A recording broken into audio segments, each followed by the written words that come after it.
Wow, that was a powerful video that captured it. I don't know about how you feel after watching that. I will readily admit that I cried the first time I saw it this afternoon. Thank you, Juliana and Joe, for pulling that together in record time. Good evening. Welcome to the Candid community conversation on the Community Investment Bond Referendum. My name is Tessie Thomas, and I'm the president of the Montclair Council of PTAs, PTAC, an elected body that represents and supports the whole community. I want to first start by thanking everyone who made it tonight.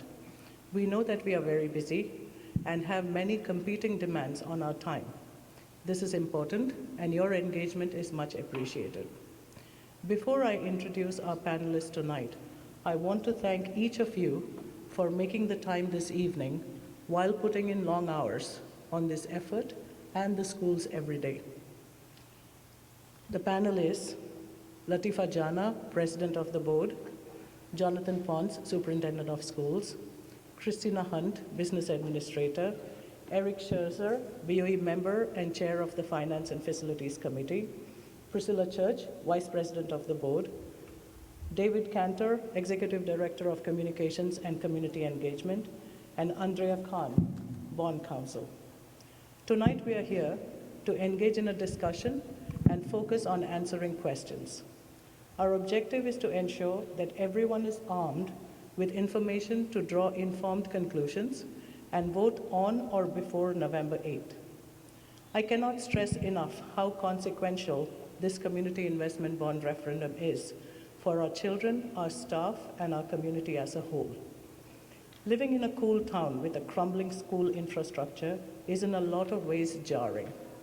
We can spend time focusing on who to blame or firing the messenger, or alternatively, we can evaluate and support the plan and ensure that we turn this around to where the crumbling school infrastructure is fixed and brought to safety, compliance, and in keeping with 21st century needs of education. Let me summarize how this plan came about and what it includes. As an outside objective observer, PTAC has had a bird's eye view and close engagement with the board and the district as they develop the plan. You may have heard that a lot of hard work went into developing this $188 million plan.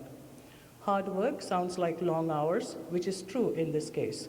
But what is often lost is the complexity of the work, the interrelation of projects, and the lack of documentation from the past that made these tasks fraught with uncertainty and stress. That's the environment that greeted the current team after years of maintenance deferrals. They worked on the projects, prioritization, estimation, strategic thinking, compliance filings, and communications, all at the same time, and did what gets done over years in about 9 months. That was the work that was carried out by our fellow citizens on the board, Eric Scherzer, Priscilla Church, Monk Inyang, and Latifa Jana. They were supported by Dr. Pons and his team, outside experts, and staff at each building. Their leadership has been invaluable in making difficult decisions, and I must say that they are guided by the singular principle of what is the right thing to do. This team visited each building to assess what needed to be done and finally narrowed the list down to projects that totaled $188 million. So that's not where they started. That's where they ended, rejecting many projects that did not make the cut. The majority of the projects included are for HVAC, boiler, electrical, roof, and structural upgrades or repairs. Majority of the spend is on Montclair High School, but all of the buildings, with the exception of Charles H. Bullock, which was built recently, have serious needs and projects that are covered in the $188 million. They then sent this plan to the New Jersey Department of Education, and after conducting a thorough review of the plan, the state decided to offer $58 million of debt service support, unburdening us, the Montclair taxpayers, by 31%. As they say, the hard work begins once we vote yes on this referendum. 20-year bonds get issued in 3 buckets. Capital projects get started immediately and get done in 6 years. The time frame accommodates the limited access to the buildings. We can't shut down the schools and minimizes disruption. There are very specific compliance guidelines that have to be followed in procurement and project execution. The board, made up of our fellow citizens, have strong oversight over this process and holds the district's feet to the fire. And to highlight an important point, Montclair voted to switch to an elected board in November of 2021. And so this work has nothing to do with the town council and is unrelated to the issues at or the track record of the town council. The tax impact is about $732 per year, average, over 24 years, for an average Montclair home assessed at $629,000. Assessed value, not market value. So yes, this is a tax increase, but remember, the repairs are not going away. We can pay for it in a planned and predictable manner, or pay for it unpredictably without a choice. In a catastrophic situation, it is likely that the cost will be higher, and lastly, we may have missed the 31% discount from the state. Nobody likes tax increases, but this plan clearly minimizes the tax increase and avoids cost increases, or worse, accidents that can cause irreparable damage. There are 4 points at the heart of this effort. 1, reduce risks and liabilities of crumbling infrastructure. 2, preserve and enhance property values. Strong schools equals strong community. 3, minimize unpredictable tax hikes. Unplanned repairs cost more. And 4, lock in the $58 million debt service support from New Jersey State. Tonight, we will start with brief statements from Dr. Pons and Christina Hunt.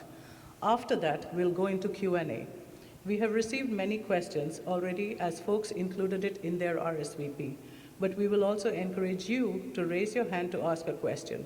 We have a microphone that will be brought to you so that you can ask your question sitting in your broken chair.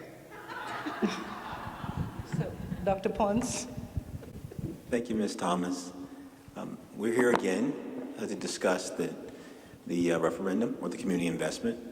As you can see, and it's a nice comment about the broken chairs, that through our assessment, we believe we need funding to take care of our schools, not just the high school, but every school. It's an interesting situation we find ourselves in. We're not going to look backwards, we're going to look forward and talk about what we're looking at. Most of it is HVAC, but we also have classrooms investments. We also have investments in our athletic fields to make sure they're safer. I'll give a great example. Our right field and our baseball field goes over 3 different planes, from grass to a kind of a grid crate into turf right on the track field. So it's a difference, and our kids need to have a safe place to play and to compete. Also, as you know, years before I came here, there was a stairwell that collapsed, unfortunately, and there was efforts to try to improve that. We've had situations here.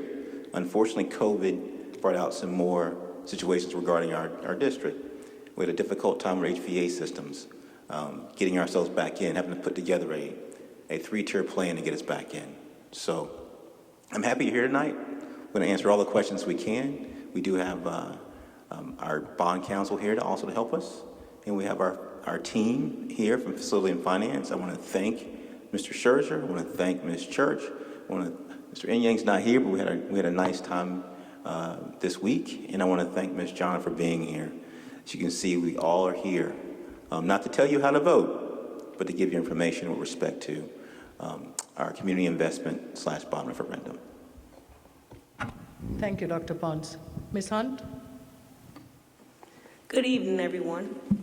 So, in regards to the transparency and procurement of the bond referendum, so being a public school system, we are heavily in compliance with the state statutes and codes regarding purchasing. So we have the Public School Contracts Law, 18A, 18A. We have the Administrative Code, 534.1. We have also another accountability regulations, 6A, 23.1. We also have fiscal management under CUSAC. And we're not using federal funds, but there's also federal regulations and also board policy. So the whole process in the procurement is done by the purchasing agent. So by law, the purchasing agent is the business administrator or board secretary. And also, since I'm that person, I'm also the qualified purchasing agent, that I have the certification that we can use higher bid thresholds. So in regards to the bond, for the construction piece of the referendum, we will have to go out to bid. So anything over $44,000 must be bidded on, and that is per state statute 18.821. So any of the construction stuff, we have to use that bidding process, advertise for 10 days, calendar of when we can open up bids, and those bids go to the lowest responsive and responsible bidder per state statute. So as a community, you know, we are in talks with trying to award a contract for a construction manager or management services using an RFP process or the competitive RFP process. So the competitive RFP process is for professional services, and we will have to get state approval to use the competitive contracting process because construction management services is not identified. But per the law, we can ask for permission and get state approval to use that process. So I am happy to say we did get state approval already to use that process. So the difference between a bid and the competitive contracting process is we do not have to award the contract to the lowest responsive and responsible bidder. So the contract is awarded on price and other factors based on an evaluation criteria, which is dictated, again, by state statute. And also with using the competitive contracting process, these contracts can be awarded up to a 5-year period, whereas bids have a set time. And in regards to transparency and accountability in how this is going to be managed, so the bond proceeds for the financial reporting, the bond proceeds and all contract-related expenses will be reported in Fund 30, which is our capital projects fund. So again, all of the construction, all of the engineering, architectural fees, the construction management services fees will be also reported in Fund 30. And within Fund 30, since these are 25 individual projects, each project is tracked separately, all of the proceeds and expenditures based on their state project number. And also part of accountability is in our annual audit, all of the capital funds, Fund 30, are reported in our F schedules. And also the debt service piece will be recorded in Fund 40. So again, so each fund is tracked separately. There's no commingling into the general fund, which is the Fund 10 and 11. So everything is tracked in the appropriated funds. And also for the banking piece, we also have a separate capital projects fund for banking. So even the money is separate from the general fund. And in regards to communicating out to the community, so we are going to be very transparent in this process because again, you need to know what's going on with the schools and the progress of the projects. So on our website, under the Board of Education section in the bond referendum area, we will have posted the bond referendum updates, any and all presentations regarding the bonds, all of the RFP and bid advertisements, all of the project manuals for each of the projects within the bond referendum. Once we have the construction manager, those weekly reports and updates will be posted on our website and also presented at the board meetings as well. And then also we will be posting before, during, and after construction photos and videos, and also any additional information regarding the bond itself. And that's all I have. Thank you, Ms. You're Hunt. welcome. So in the RSVPs, we asked what you would like to hear about in this session. We have taken those questions and topics that were highlighted in those RSVPs, and tonight we can start with some of those questions. Perhaps we could start with some overall comments on this plan and the implications of the shift to the elected BOE? Ms. Jana? Just overall comments on the plan and what the implications are. Good evening, everyone. I usually come here and tell you about what the board can and cannot say, so I think Tessie kind of covered that, and just some general information about the bond, which you got. I recently spoke to the Realtors, and I just had to tell some personal history here. I was raised in Montclair as a young child, attended Nishawane School before we had to move for a while. And when I returned to Montclair in 1984, I was surprised to see when I put my youngest children in Nishawane, that the seats were exactly the same when I left. Not that they were torn up or anything, but they were the same wooden seats, which is nostalgic, but this is many years later. So my children went to Nishawane, have grandchildren that went to Nishawane, and the auditorium and the seats are the same. I think we've had people say the same thing about the auditorium here. Our buildings look beautiful, but it's what is behind our buildings. What makes the buildings run? What do our classrooms look like? What do our structures look like? One of the things that I think Dr. Pons touched on COVID, that what COVID showed us that even though as nice as our buildings looked on the outside, that they were really lacking on the inside. And we had serious issues that we had to address and continue to have to address. We experienced that earlier with the stairs collapse a few years ago, which no one clearly was expecting, but it happened. So these are just some of the things, and I worked in the district for many years as a counselor. So I saw the things that weren't working when I was here, the work that needed to be done when I was in the buildings. So these are the concerns, these are the projects and issues that we are looking at and we want to address with this bond referendum. I do just want to touch briefly something that Tessie brought up, and that is to make it clear that this past November, the township overwhelmingly voted to move to a different type of school district, that it wanted to move to a school district that no longer was entwined with the township. So we no longer do our budgets with the Board of School Estimates. The budgets come through the board. We no longer have appointed board members from the mayor, as we have had in the past. You decided that you wanted to vote directly for your school board members. So in that sense, you have a direct say into our budgetary process through the people that you vote to put on the board.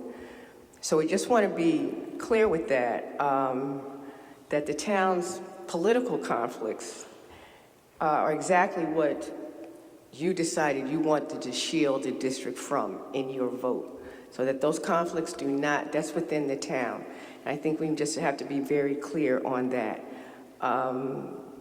You wanted to decide bond issues, budgetary issues, appointment issues, who's on the board. This, again, is your opportunity to do this. Now you have a chance in which to do it. We need some good news in the town right now. And the bond referendum is good news. A positive outcome is good news. So we want the town to come together to support our priority. Our priority are students and our staff.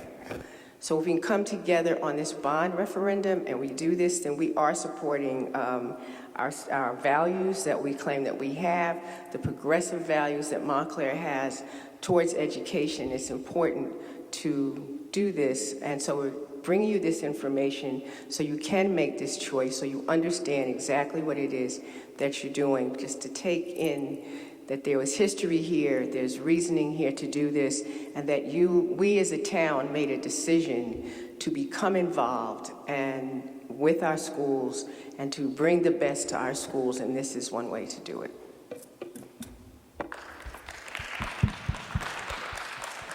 Thank you, Ms. Jana. Mr. Scherzer, how were the projects chosen?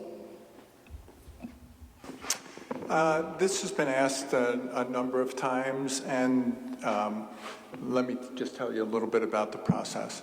We asked our architects and principals and the superintendent, some of the people from buildings and grounds as well, in particular buildings, to do 2 walkthroughs in every single building in the district. On the basis of that, they came up with a huge book of projects that were some which, a whole bunch which needed to be done, and then another group which, your wish list. We then ranked all of those projects on the basis of need, primarily first, and that, as you pointed out in your opening remarks, covered, I think, between 105 and 110 million of the total number of projects. A lot of it was HVAC, boilers that had outlived their usefulness, roofs that were, leaking and were causing problems, or were about to leak because their warranties had run out. So we included all those items. And then we went through a further ranking process, and some of the things could be done with routine maintenance. Some of the things could be addressed through existing capital funds. And between all of that, we whittled down a list of total projects, which was over 300 million to 187,700, almost 188 million. I know some people in the community have wished that we had a more delayed process to hold focus groups and get, explore that process. I was just at the New Jersey School Boards Convention, and they talked about some planning for bond issues that were 2 years in planning. We felt like we didn't have that kind of time, that the serious problems that needed to be corrected, we needed to move on, and it was really important to us to 2 things. There are 5 dates that school boards like ours, the vast majority of school boards in the state, can put up capital projects to the voters. Many of the districts around the state chose the off dates, the 3rd Tuesday in September, the 2nd Tuesday in January. We thought it was really important for 2 reasons to do it in November. One, because in those off dates, typically somewhere between 6 and 8% of the population votes on whatever question is on the ballot. We expect that, this November, 50% will vote. So it was a more democratic way of proceeding. People really got the opportunity to vote. And secondly, we really did not want to lose another summer. Summer is an important time to get projects done that when students are not in school, and even though we do carry on a number of programs over the summer, we have a lot more flexibility. So we pushed and pushed and pushed to get this, to make the decisions that we made, and I think we made good decisions. Not everybody's pet project was chosen, but we haven't heard really anything, 1 or 2 comments that question, why did you do this or why did you do that? But there are, I've said this 3 times, and I will go home tonight and count them, the total number of individual items in each school, but it amounts to probably somewhere between 150 and 200. Tell me if I'm wrong. If all the lists are on our website. So of course, individuals will disagree with one or another, but overall, I think everybody's in agreement that the ventilation needed to be fixed. It was the main reason why the schools were closed as long as they were, for both the staff and the students. there will be an added advantage of fixing that ventilation. I'm talking the most about it because it's the biggest ticket item. It's 75 million of that. So not only will the ventilation be fixed in terms of dealing with COVID, but another major problem is all sorts of respiratory illnesses, asthma, that it will be address that as well. And in addition, all the buildings get to be air conditioned. So it will allow us to be more flexible in the future. We won't have to close our schools down as Philadelphia did because of excessive heat. So I can go on, as you see, but I trust that I've answered most of, the question. Thank you, Mr. Scherzer. This is a rare moment where I think everyone will agree on this topic that, it's, I don't know, I struggle with thinking who will not agree that this is needed. Ms. Church, would you please outline some of the educational benefits and needs that this plan addresses? I'll be very happy to. In and around that planning, when we were looking at $105 million that, as Mr. Scherzer had just said, predominantly is infrastructure needs for the buildings, things that have to create or have to address health and safety. We also had long conversations that both within ourselves, and we had reached out to PTAC because we wanted to get a feel for the community and what the community would be amenable to. We also felt that we can only go out once. We can't, keep revisiting this every other year, and that it was our time to make a stand for the educational piece as well. Just looking at some of the pictures that they showed at the beginning, you could see how dated the rooms are. You could see how dreary some of the rooms are. Ms. Jana had, told you her personal story.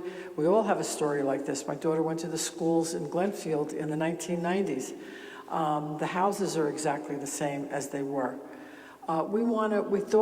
It's time for us to take the opportunity and transform these classrooms to be classrooms that represent the skills that our children are going to need in order to function in the 21st century. Don't get me wrong, I say this every time I talk about this, and I mean this sincerely. We have an excellent teaching staff, which is the reason why Montclair does have a good reputation for education.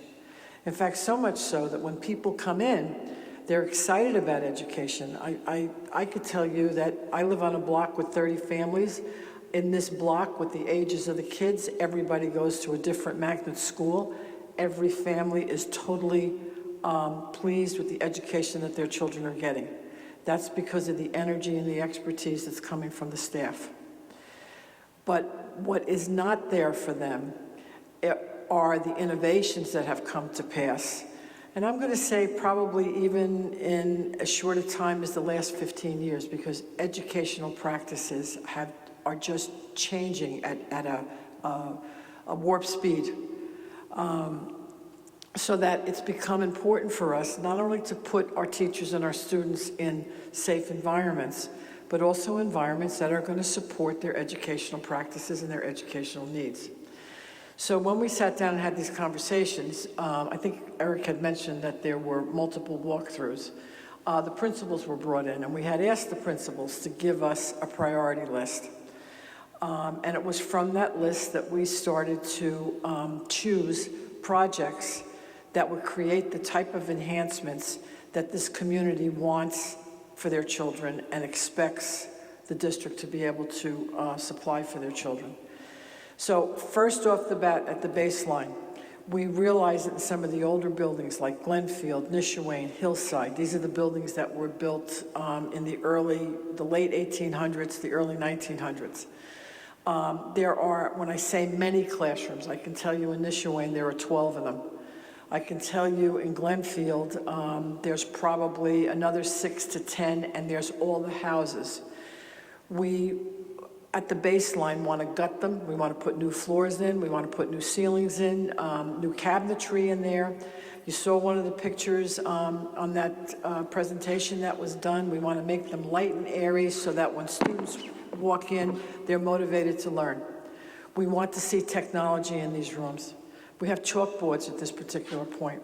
Teachers and students deserve to have interactive whiteboards. We know that there are so many different ways that children learn. There are so many different needs that have to be addressed in a classroom. So that a teacher should have at their disposal, as they're presenting information, ways to show it visually. It would be great if they can bring it up and actually bring the internet right to their students, so that if you have special ed students in the room or other students who struggle for other reasons, all right, there are other ways to bring that information forward. So that's the baseline that we wanted to accomplish. Our science labs in the high school and in the elementary rooms are just old, and they're in need of renovation. I can't tell you exactly what they'll look like, because there are other phases to this project that we haven't even embarked on, and one of them will be after the drawings are made. If this is approved, the drawings will be made, and then this is where the individual school buildings with the staff will come into it, and they'll begin to plan these different, the specifics of these different plans. Let me just, I'm sorry, I have my thing here just to give me an idea so that I can give you a better rundown.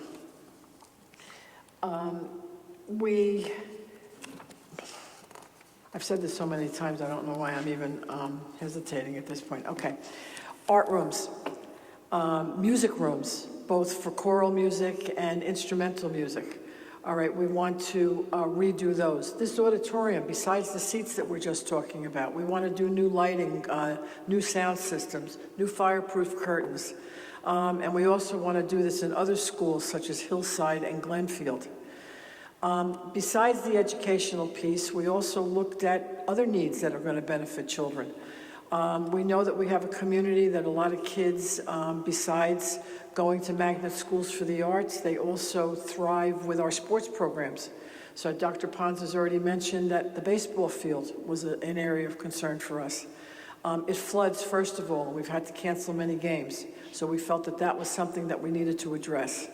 In order to address that, we're completely reconfiguring it so that we eliminate the safety hazard with the multiple turfs that the kids have to run on when they're running between the bases.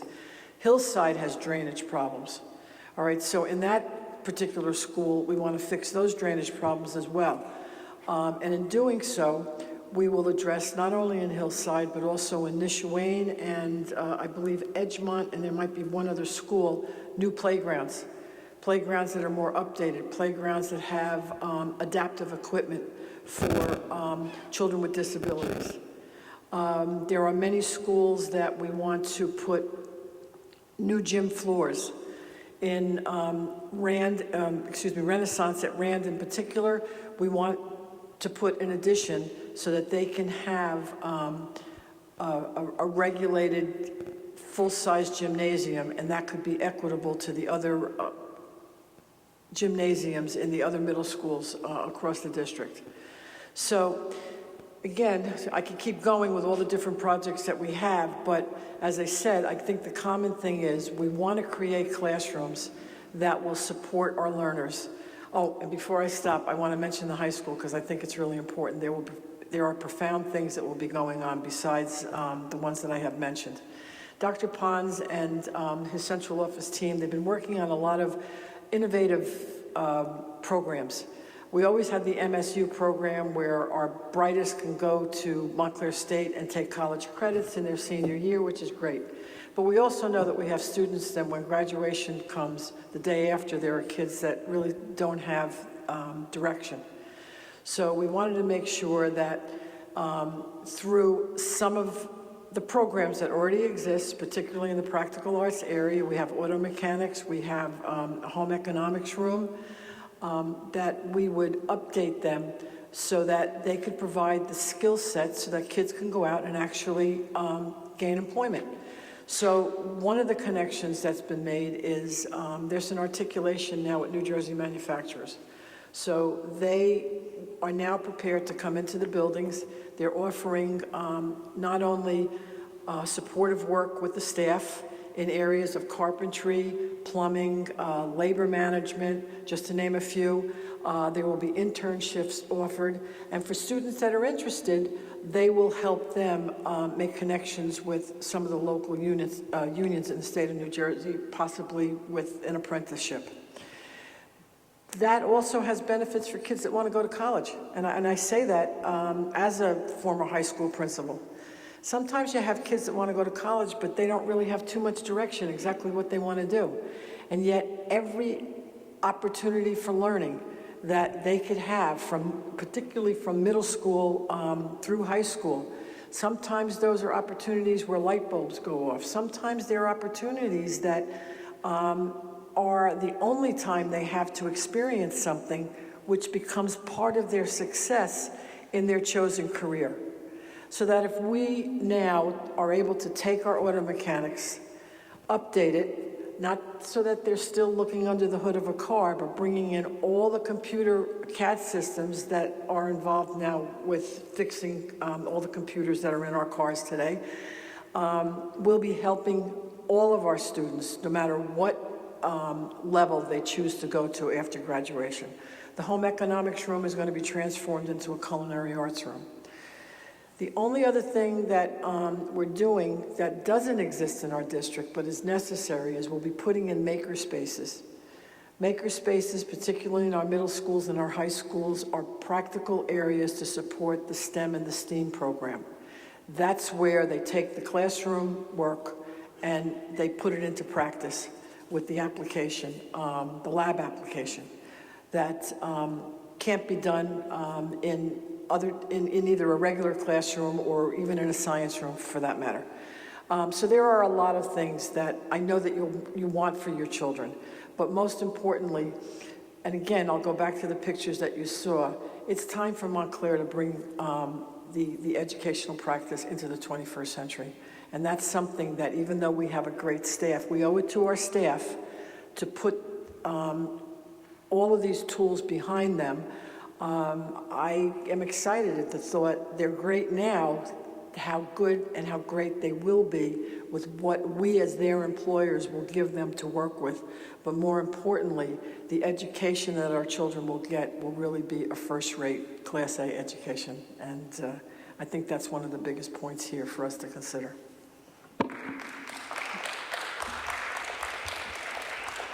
Thank you, Ms. Church. Let's hear a slightly different perspective on someone who has his fingers on the pulse of how Montclair is presented to incoming families. Richard Stanton is a local realtor. Hi, thanks. I'm fourth generation Montclair. My kids are fifth generation. My dad sat in this very auditorium. And so investing in the schools is an investment in the community. And the first question we usually get is from incoming people is about the schools. Obviously, taxes are an issue with them. They resign themselves to pay higher taxes to live here. They know it's a great community. At the core of that community is great schools. And I think going forward, we kind of curtailed school tours. I would love to see that come back. Wouldn't it be great to bring incoming prospective people, families or not, and show them proudly what the schools look like, and showing that we're investing in the community, investing in our kids.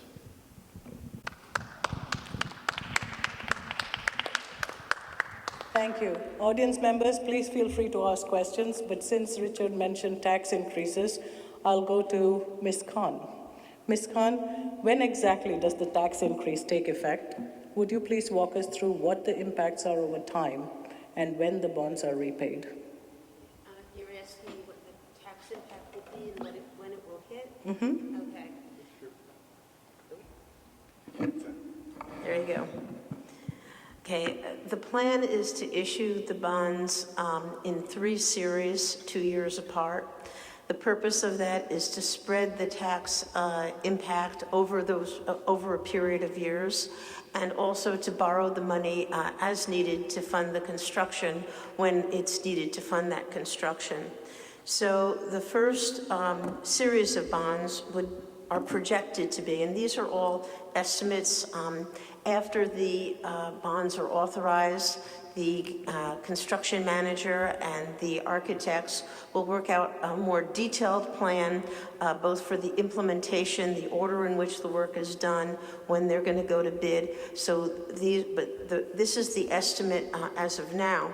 So the plan would be to issue in the beginning part of 2023, and the first amount of bonds is estimated to be $70 million. A second series would be issued 2 years later in the amount of $60 million, and then the last series 2 years after that, and it would be the balance of the bond issue, which would be $57,731,000. Based upon a 24-year payback, the average cost to the average home would be $732. Now, the first increase after the first series of bonds is issued would be estimated to be $258, and that would the first increase would be in the 2023-24 fiscal year. So the first tax bills that go out in July that are payable in August 1 would see your first increase in the bonds, and that would be for the first quarter of the next fiscal year of this school district. The 2 years later, for the bonds that would be issued in 2025, in the 2026 fiscal year, we expect the increase to be $311 for a home, also with the average assessed value, and that is $628,952.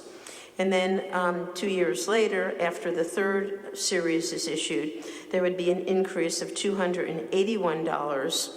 And 2 years later, because of the way the maturity schedules would be spaced out, that second series, there would be an additional $49 increase. Now, the first couple of years, there would be a lower tax impact, and the last couple of years, there would be a lower tax impact, but the average over the life would be $732 based upon our current information, our current projected maturity schedules, and the interest rates that have been used. The interest rates that have been used were 4.20% for the first series and 4.5% for the second two series. Of course, the actual interest rates will be determined at competitive sale. So the increases would be in the fiscal year following the year in which each series of bonds is issued. Thank you. So the tax increases related to these bonds work out to less than $2 per day, right? For a $629,000. Per day, I didn't do the math for per day. Yes. Right, Andrew? Right? Less than $2 a day. All right, but how flexible is this plan? Once the bonds are issued, can the projects be changed, Ms. Hunt?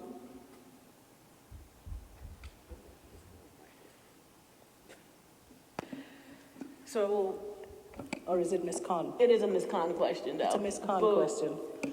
How flexible is the plan? Once the bonds are issued, can the projects be changed?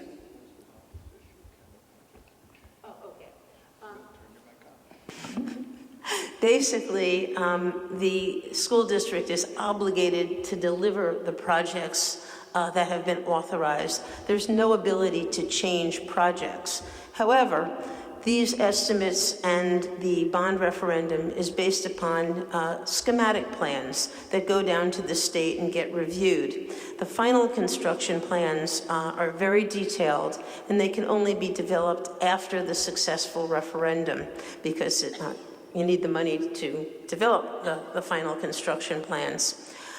In developing those plans, sometimes there are minor modifications that are made based upon the technologies that you determine that are the most cost efficient.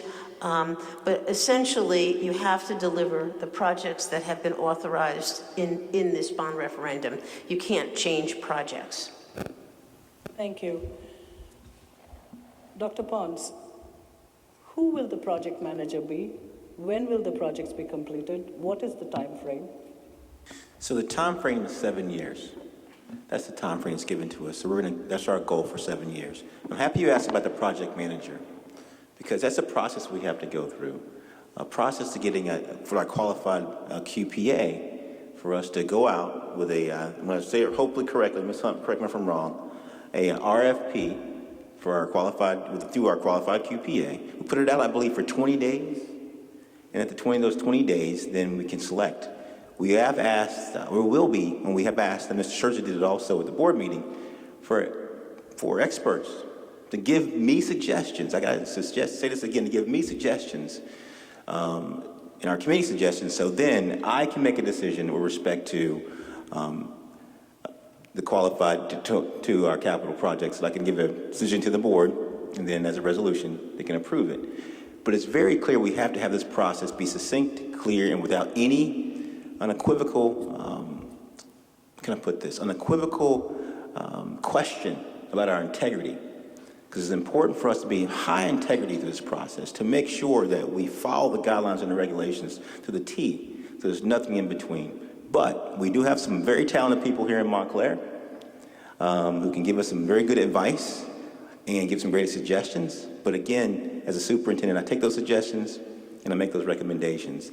It's helped us a lot with our principals, and so it's a similar process, but we're gonna follow the state regulations completely. And I've also been asked a question around this.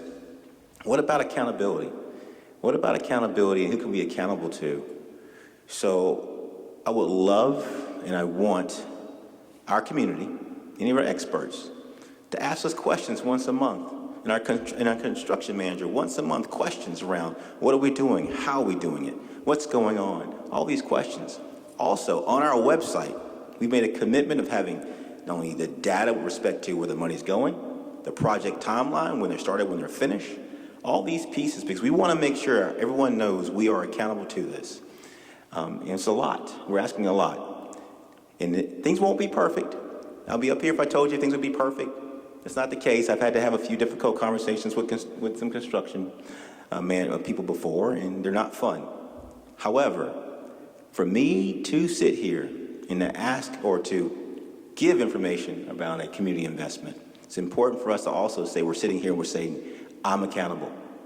I'm accountable. We're going to make sure this all works. Difficult things happen, and when they do, you hold yourself to account and you move forward. So I want to make that clear. I hope I answered the question. Any more questions that are out there? Okay. Thank you, Dr. Pons. Any questions? Yeah, there you go. Yes.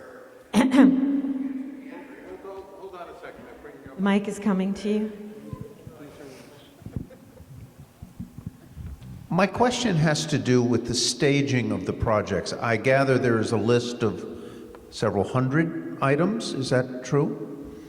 And they are prioritized by according to need, correct?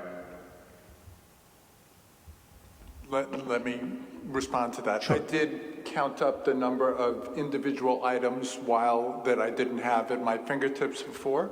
I had a pretty good estimate. It was 150 separate line items that are there. Many of them include multiple rooms or groups of classrooms, so it's more complicated than that, but there's 150 separate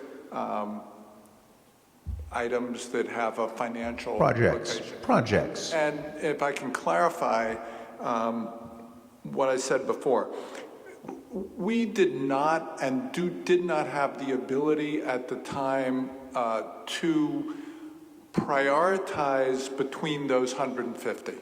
There is not this is the number one item that gets done first and this is the 150th. We will, some of that is based on what can be done in the particular time frame.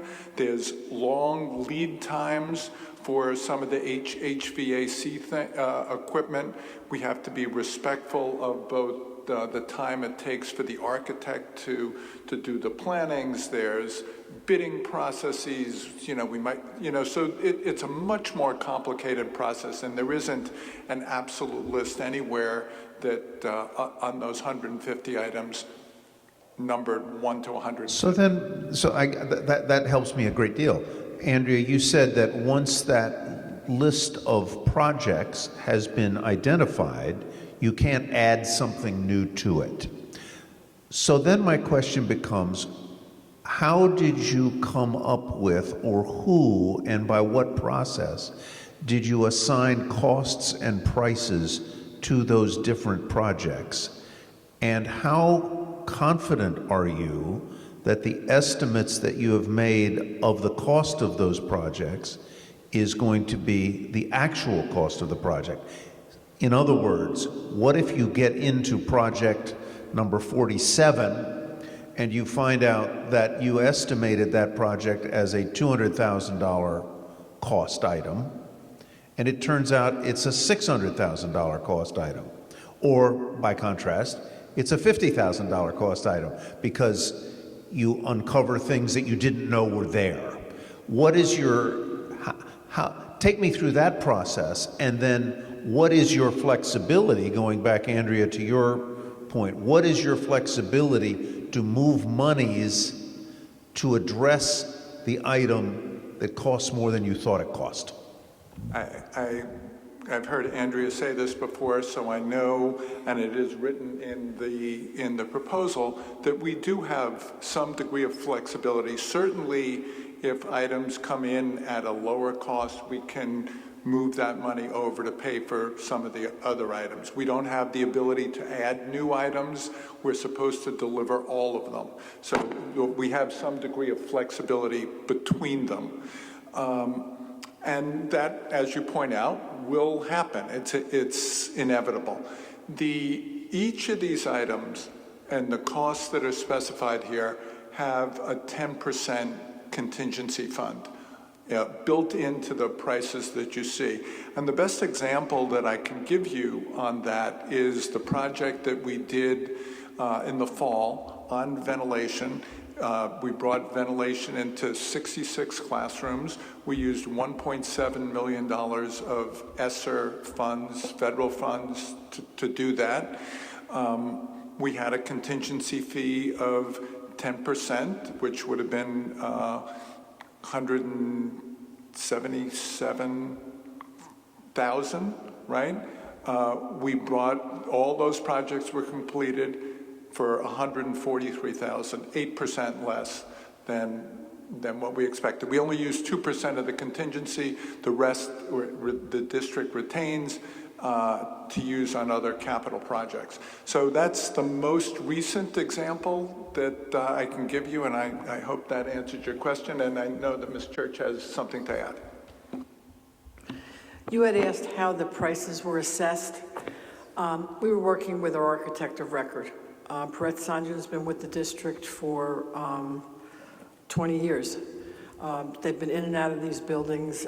They know where all the ghosts are hidden, where the asbestos is and isn't, because these were questions that we had asked. What are we going to do if we open up a wall and all of a sudden there's asbestos? So, you know, there is a point where we do have to depend on our experts to be giving us their expert opinion and direction off of that. As far as the pricing on each of the items, when they presented us with the book, the architects had assessed the prices of each one of the items in the book. And it included, as Eric had just said, the 10% contingency fee. And you have high confidence that those prices are within 10% of what they will actually cost? Yes, we have as much confidence as we can have without the economy going into a huge recession, or better yet, 2 years from now, happy days are here again and prices go down and we're just spending less money for our goods. The other thing I want to mention is some of these projects are going to be worked on by multiple contractors, and I'm going to use the HVAC as an example because we talked about this. Since we have 11 buildings that need HVAC systems, and this was really the catalyst to start this whole project. It was the $15.5 million that we had asked the Board of School Estimates for that we were not able to get a commitment on. And at the time we were having just that conversation, we were hoping that we would get it at the time we asked for approval so that we can go out to bid by January. I remember this because with the supply chain, It was going to take 6 months to get the equipment in, and the goal was that we would have multiple contractors because we were going to get every building's HVAC situation settled over that summer that was coming. So that's going to be happening a lot in the district also. There will be multiple contractors, some of them working on different things, some of them working on exactly the same thing in different locations. That's all coordinated after the plans are drawn, and that's when the architect and the construction manager sit together and they come up with that plan that you're asking for of the when and how many. And that's where, as Dr. Pons said, we need to be transparent. We need to be letting the community know that, because we've had people ask us that, are you going to go to one building or one part of town first? Hopefully not. I think we're going to really try to be respectful of the fact that there's needs in every building, some of them greater than others, but that every building is going to be worked on as soon as possible. But the other thing that I do need to mention, because I did go through this in my former district, there will be buildings that nothing's going to be going on for a year or so while we're working on other things. It's not going to be something happening every place all the time. That's impossible. So that's basically that. The other piece is we've been working on soliciting volunteers from town that we can bring in as experts for certain phases. So when it comes to the RFP, we've reached out to former mayors to ask if there were prominent builders with high level of expertise that can come in and help us identify what the elements of a really good RFP are so that we can attract a really good project manager. Because if we get a really good project manager, that person's going to help us attract really good builders. That's what we've been told. And we've reached out to about 6 people. They're very excited about it. I don't know if I can divulge the names at this particular point, but I can tell you they've built very big things on Bloomfield Avenue, some of them. Some of them are architects of record that are always working with the Board of Adjustment. So we have some really good people that want to come in for that phase. So we will continue to do that as it's needed and these people become available with their particular expertise so that we can make the best decisions possible and accomplish the goals that you're alluding to at this point, on time, either on budget or under budget. That's going to be our goal. Thank you. There's a question right here.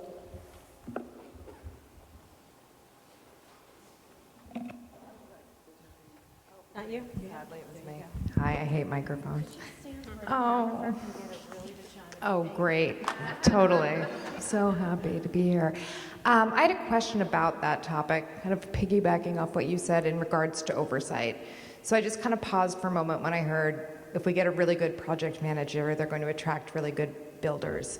Is there a plan outside of Dr. Pons and this project manager and the builders that we hire for some member of community oversight as well? Because when you have project managers working with builders who they've brought in, working with the district that's sort of on the hook for a pretty big project and a tax increase, aside from saying, community members can go to the website or they can ask questions on a regular basis, is there a plan to have members of the community as part of these sort of oversight committees to make sure things are indeed, from the community's perspective, clear, progressing as they should, just to give, in the name of that transparency that you're talking about?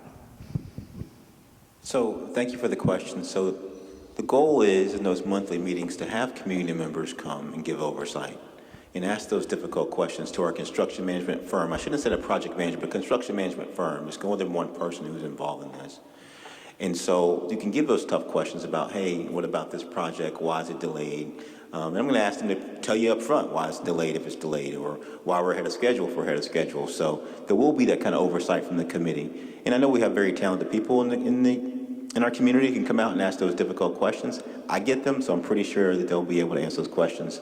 And one of the things our construction management firm will have to do is answer those questions.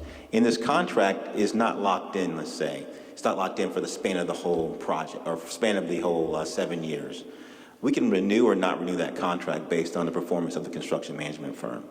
We can say, hey, we weren't happy with what was going on. We can then remove that contract and go to a different one, but let's go through the similar process. So I hope that answers your question around accountability and having the public come out and ask those difficult questions to us, and to ask the difficult questions to the construction management firm. I see some angst.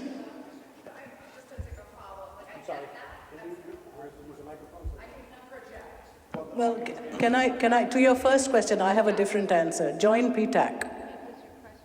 Join PTAC because we get a very close view on what's happening. So come join us. That's fine. I am happy to join PTAC.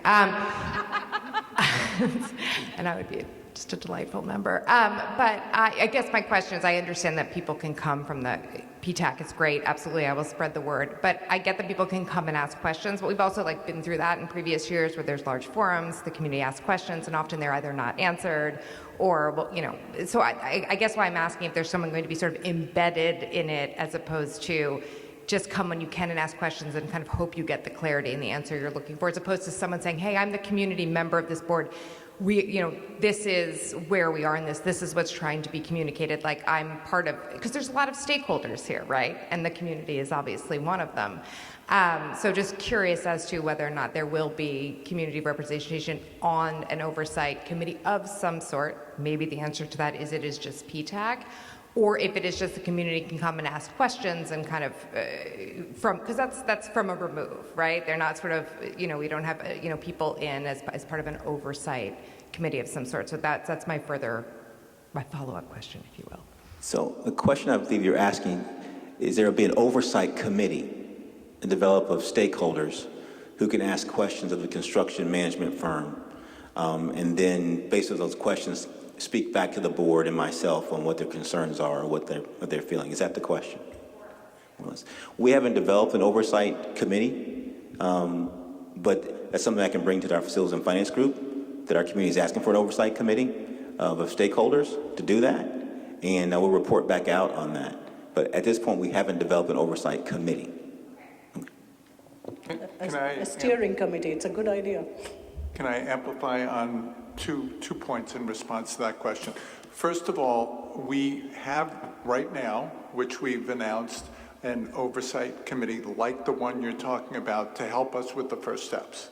So that is in place. We've asked for volunteers from the community. As Priscilla said, we've had a wonderful outpouring of a number of individuals. We will probably decide the next few weeks of how large that committee should be. And, so we're thrilled with the people who step forward. If there are other people out there tonight who hear this or in the next couple of weeks, we're still open to that. Secondly, look, one of the roles of the board members, the elected, all of these projects, they go out to bid. We approve the bids. We get responses to the bids. We're supposed to review some of that stuff. We vote on those things.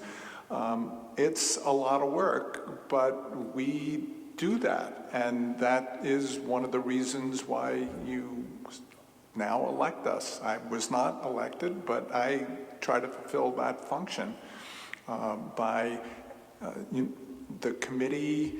One member of the panel says that the hard work is just beginning, that this is an ongoing process where there will be, hundreds of bids and hundreds of responses. And, we're going to rely on some of the people that we hire. The construction manager contract alone is, the way we're bidding it, it's for 1 year, renewable for up to 5 years. So we'll have many bites at that apple, and hopefully we'll choose with the advice from the experts that have stepped forward and making recommendations, someone who will be just giving us the best possible information. And we have our architects as well who are also doing that.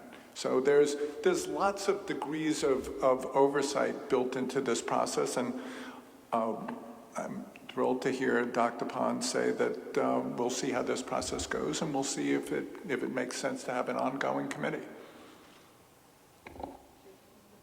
There's a couple of questions. Yeah. Ms. Chalmers, go ahead. Just in addition, One of the roles, because Eric was bringing up the role of the board, one of the roles the board will be doing is doing what's called strategic planning. And strategic planning is a 5-year plan. Obviously, if we are doing the bond referendum and that work, that will certainly be part of strategic planning. The biggest part of strategic planning is the community involvement in that plan. What does that plan look like? So then the community is involved in that. It is involved with the board in that, and that's ongoing over the next, really over the life of the bond, if we look at it over the next 5 years. So once the new board comes in January, I believe that will probably begin to take place. So that's another avenue in terms of what the oversight is going to be, at least on the board level, which is our role, and what does that look like, and how do we involve our community stakeholders into making sure that they do have a voice in this process. We good to move on? Can I jump ahead? Sorry. The state commitment of $51 million is pretty significant. Is that do they write us a lump sum check and that goes towards principal interest down the road, or is that money that goes into the funds that can be spent on construction projects? Go ahead. The proceeds of the bonds are used to pay for the construction, and each year the school district will raise from taxes the principal and interest that's due minus the amount that the state pays, and the state is expected to pay a little bit more than 31% of the principal and interest due in each year. Thank you. Amy, you have a question?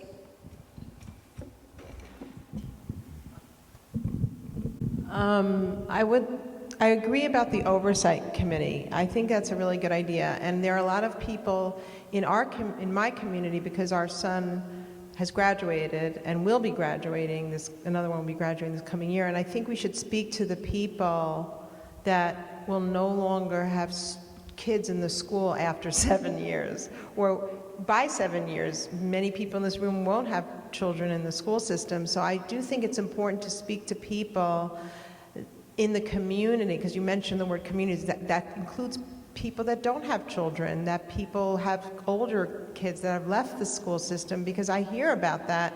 Why should I bother? So maybe one of you guys can speak about that and how you can involve community of people that don't have children that are still paying the taxes in our town. Because I know I would love to be included because my children would have graduated. Thank you. Any other question? There's a question there. Please. Yeah, just in terms of responding to that, we encourage you to continue to be involved. I went 25 years without any child in the school system, and now I have grandchildren in the school system, so you should be lucky. But yeah, we encourage you to continue to be involved, and there's lots of opportunities to do that. So I just want to encourage your involvement. You know, one of the things that we do have in common is our property value. And we all know that projects like this have a percentage increase. I think the percentage that has been given to us is about 6% increase in our property value. So everybody has some skin in the game here that they can benefit from this. We have been out speaking to as many people as will sit and listen to us. And our biggest dilemma is attracting, to your point, that other person that doesn't have children in the school district. So we've just been out there doing it as much as we can do it, and we hope that, you know, people are just understanding. That's why we're calling it a community investment project, because that's really what it is. Everybody's going to get a benefit, whether it's through the education for your children, the immediate impact, or it's through your property value, or for all of us, it's just pride in our community that these beautiful buildings on the outside are going to be substantive on the inside. And I think there is a concern of what we're saying to our children and our staff and our community if we're not willing to invest in our school system. So I think on the other side, you need to think about that. And I think the research, as Priscilla said, is pretty substantial. And I wasn't at it, but the session with the realtors seemed to bear that out.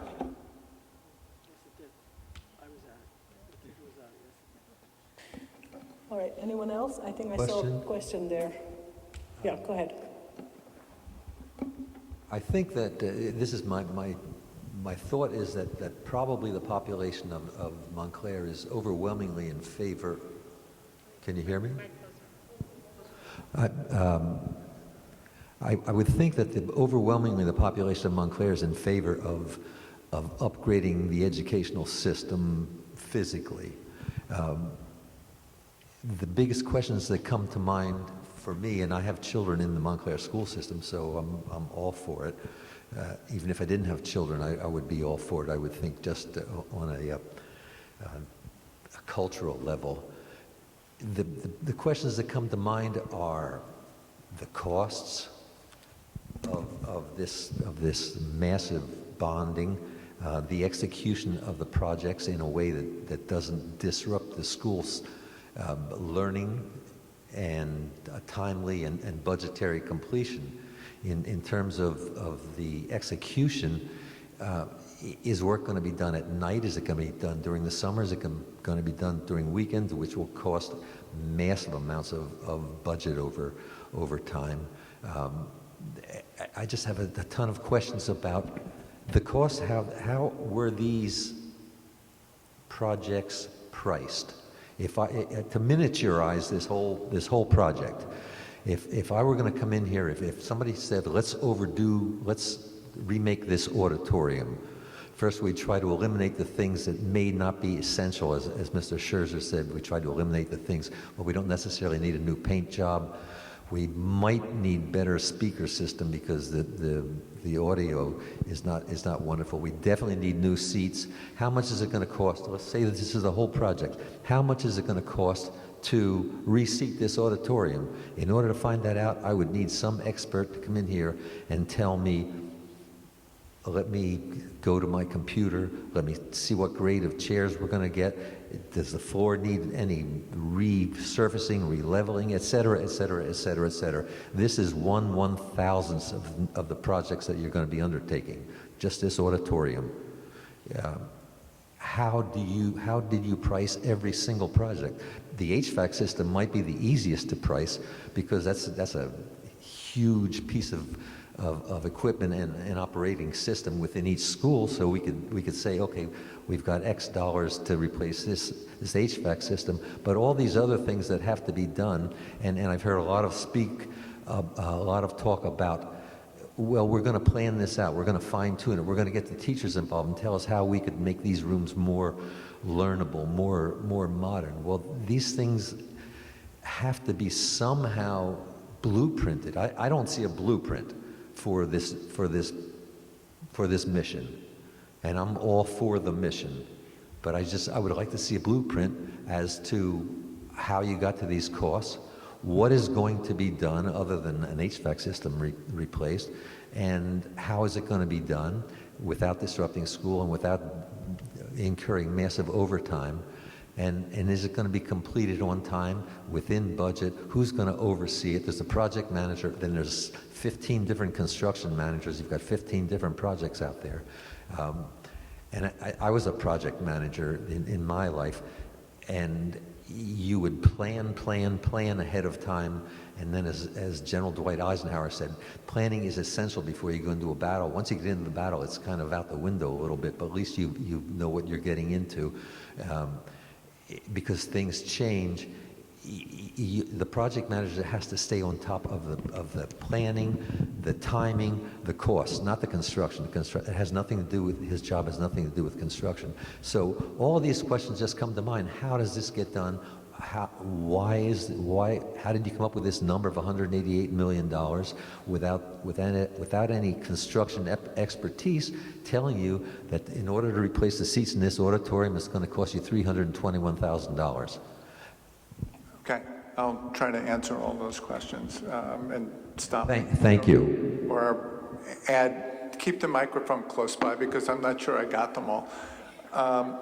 First of all, we relied heavily on our architect to do this. They are the largest architect for public schools, I believe, in the state, if not the largest, one of the larger two. They've been doing this for years. They've been doing it in our district. They've done similar projects.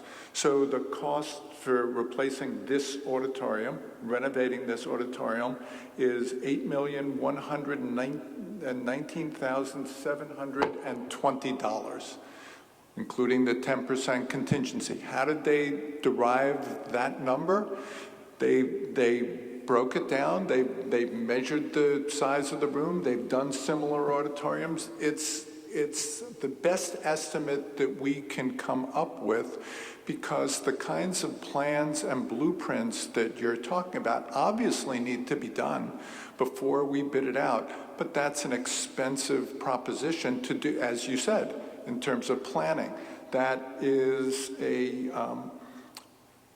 a big cost as well. And frankly, until the voters approve this, we do not have the funds to calculate in a higher degree of certainty than this. Then all of these projects were then reviewed by the State Department of Education.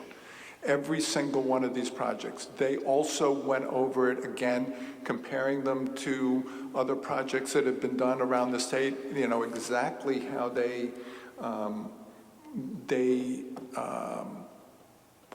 I can't speak to the exact methodology that the state uses, but preliminary plans were presented to the state, and they did analyze that. So once again, how's it done during school hours? There are builders and construction companies that understand this is how you have to work in public schools. And the best example of that was the one that I already cited, was, the ventilation systems that were installed while all of our children were in school in 66 classrooms. The work was done maybe starting at 3 o'clock on the 3 to 11 shift, or using weekends. None of it was done over the summer. We didn't have the advantage of that. It was done between September and January. It came in approximately at the right time schedule that our architects had told us it would. And it came in, with 8% under the total cost. So that gives us the degree of confidence that between the architects and the state, that gives us a degree of confidence to proceed. I hope I've answered all of your questions. I'm not sure I have, but I tried. I'd like to. I was just going to ask if that plan includes a wireless mic that didn't need a hair clip to power on and off. Any other questions? If I like to step in and just reiterate what Mr. Scherzer said around our scope of work had to go to the state. And if you want to know how we got the the 58 million is going to help us, that scope of work goes to the state, and the state then determines if it has an educational purpose to it. And the state says this has an educational purpose to it, then they'll give us some refund to this. And so that scope of work goes to the state. They ask our architect questions, clarifying questions around the scope of work they put together. Those clarifying questions are answered. There are schematics that are put together. I have to sign them all, so that's how I know there's schematics put together. Goes to the individual at the state reviews them all, and will give us a letter that says, we grant this for this, or we grant this as this project's okay. So there's oversight and overview with that also. And so I hope I answered part of your questions with that. Thank you. One here. Brian?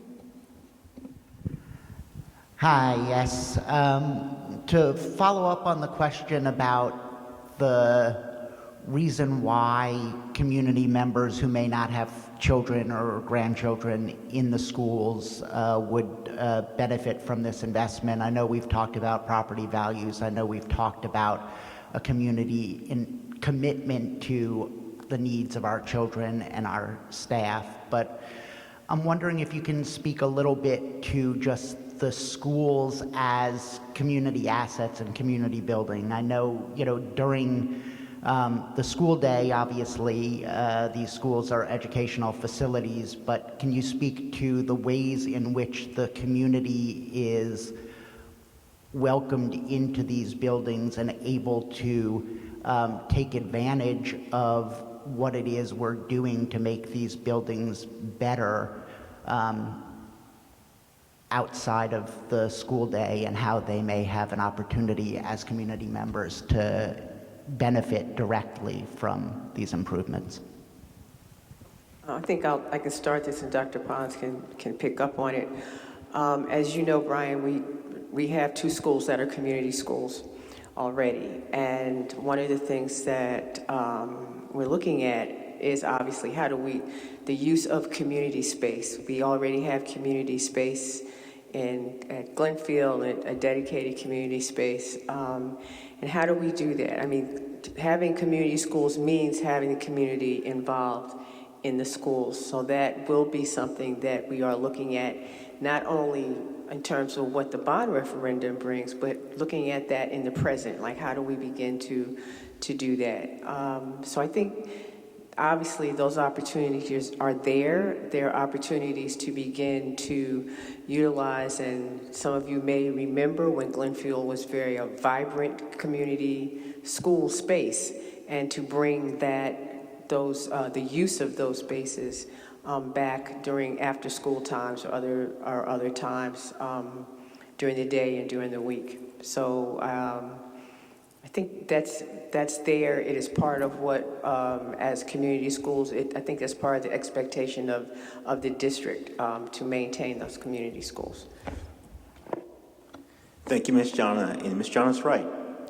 With Glenfield and Bullock are community schools, and we want to live up to that. And so the vision and the belief is that we bring in services into our community schools and keep them open. We have some projects we're trying to work with. We're hoping to announce some really neat things. But to go back to some of the things that were going very well there, there's some wonderful things that are taking place. Having parents take classes, having individuals from the community in the schools to take classes and have services. I have this hope that we can actually bring medical services to our schools, and that community members can come in and get medical services. And you say, why medical service in some place like Montclair? There are people who are uninsured, who may need a checkup, who may need to get their Chiefs checked. Who knows? But we have a willing and wonderful partner in Mountainside Hospital, and we're going down that road. There's a lot of visional things we have around community school, and I believe it takes a community to educate our children successfully, but the community also needs resources to do so, and being a community school will bring those resources to our community. Thank you. There's a follow-up question.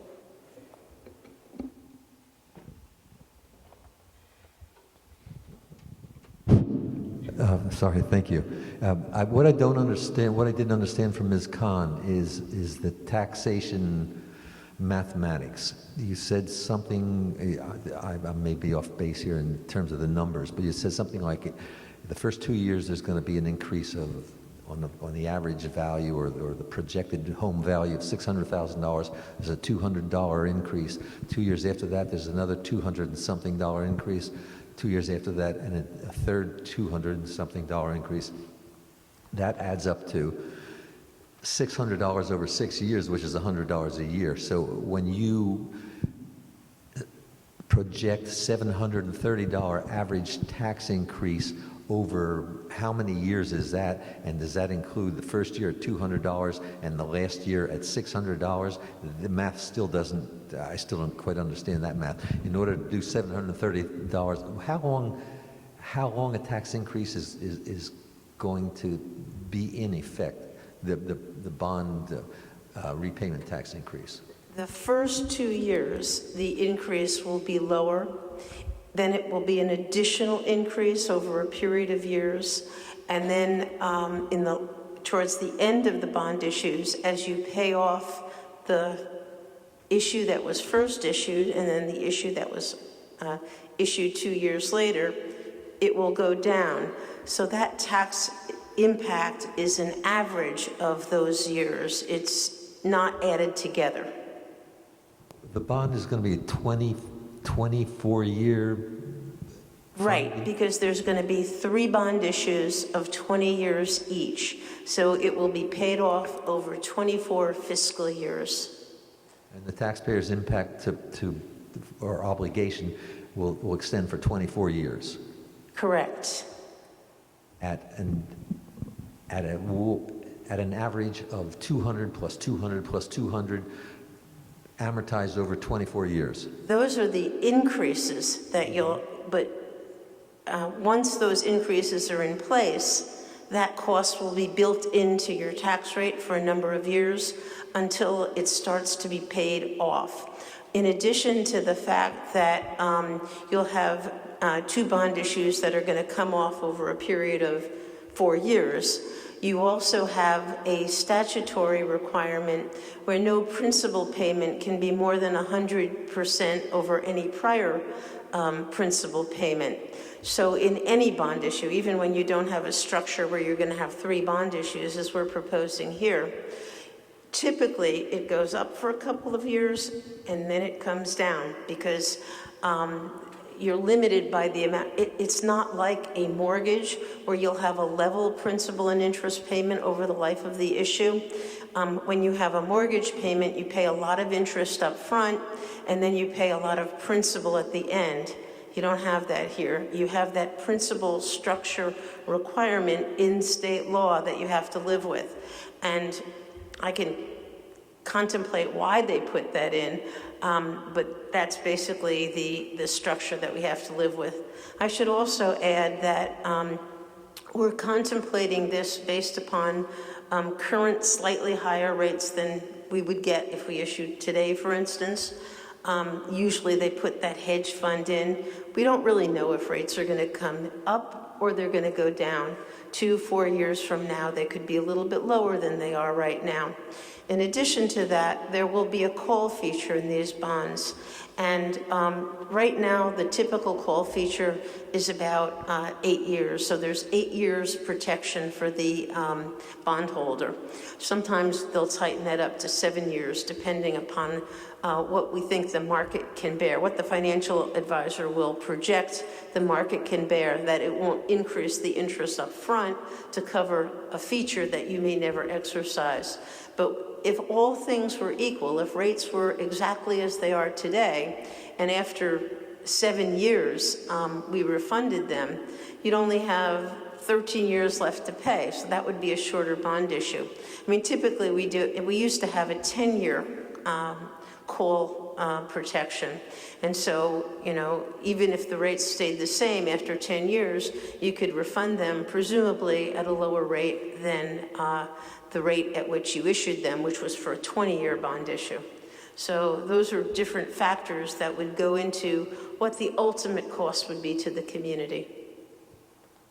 You said $730, your projection is $730 over the course of, or the duration of the bond issue. Right, the $732. That's $730 per year times 24 years, essentially.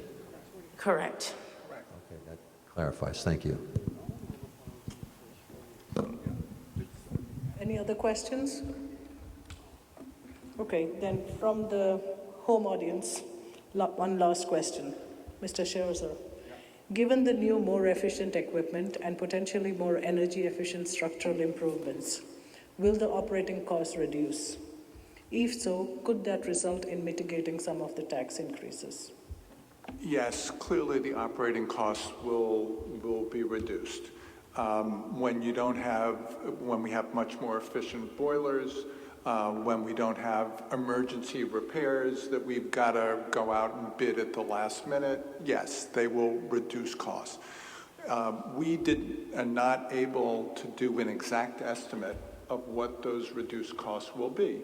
But they will result in, there will be reduced costs, it's absolutely clear, and they will result in savings to the district.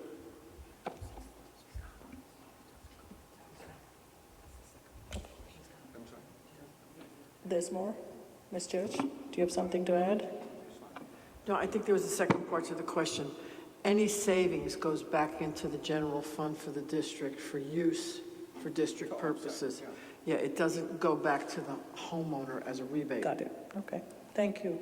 On the other hand, it provides, things in the budget that will mean that we don't have to, we'll have that money to spend on this other essential services or, Dr. Pons, any final words before we start closing out here? It's been a long, I think, 30, 40 days around the referendum. We've given out tons of information, and PTAC has also been involved. And I know you see all the things out there and all the questions. And the last thing I can say is that take an assessment of our school system, take an assessment of our infrastructure, and ask yourself the question. Ask yourself the question, does it need to be improved? And then do what you think is right. If you need information from us with respect to what we have, what we need to give you around information around what needs to be taken care of, we'll give it to you. If you have questions around finance, we'll do our best to answer those questions for you, knowing that these are estimates. Questions around projects, we're more than happy to tell you what we sent to the state and what was approved by the state. If questions around execution, we're more than happy to tell you that we are going to hire a project management firm through a regulated process, and then we're going to put an RFP out and do the bidding as to the regulations. And if the community has a need and wants us to have individuals have accountability committee with experts to ask our project management firm, to ask about construction managers what we're doing, to hold us accountable to that, then we should do that. This is a community investment.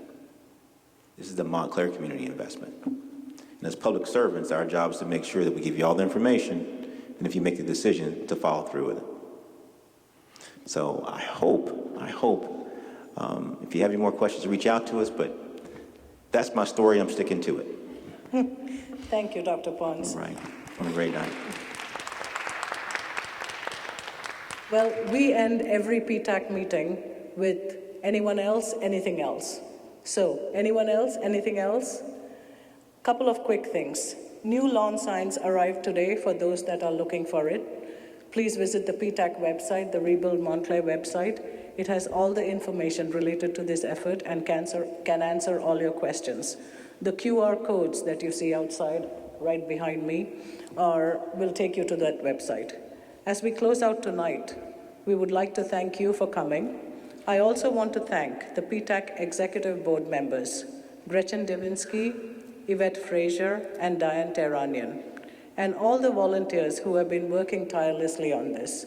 The entire list of volunteers is too long, but a shout out to a few who are here.